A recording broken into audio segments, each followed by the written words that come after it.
You got it. So I'm gonna talk through what Corey's doing while he's doing it.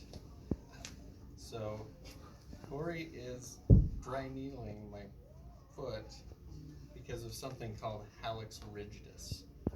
Hallux Rigidus is basically stiffness in the big toe joint, and I have a lot of it. So, so we're developing a protocol. So come on over here, Liv. Show it really, like a little closer. And it's kind of hard to talk while he's doing this, but what we're doing is we're doing dry needling around the joint to stimulate healing in the joint.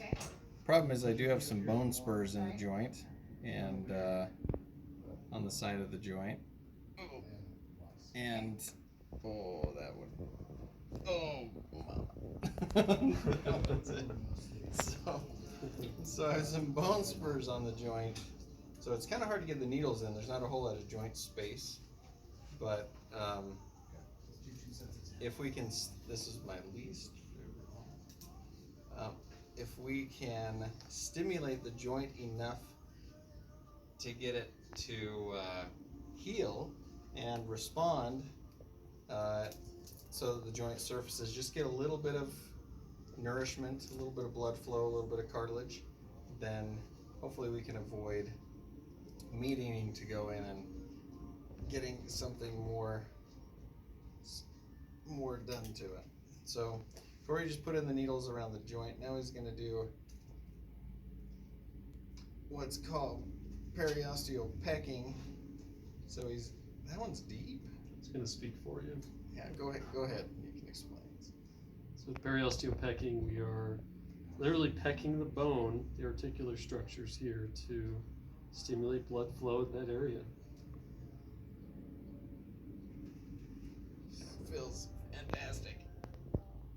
I hate needles in my foot, so yeah. So we're trying to stimulate the area. He's gonna wind them up. Oh my goodness! No, I'm not in the hook. No, you're not in the hook. So I have bone spurs that are around that joint that are going out all directions, and now I'm sweating. And we're just gonna stimulate those with some electricity, try and get the blood flowing a little more, stimulate the nerves, stimulate all the good tissues in there to kind of rebuild stuff if we can. Can't really do anything about the bone spurs unless Corey wants to take a bigger needle and just chop at it, which I don't think is a good idea today. And then after this, we're going to do A-stim on the foot all the way around it, around the big toe, and up into the calf to try again to stimulate tissue healing in the tissues. So, as not fun as this is, we're trying to develop a way to treat this because this is a very challenging thing to treat because the joint is kind of degenerated. So we'll see how it goes.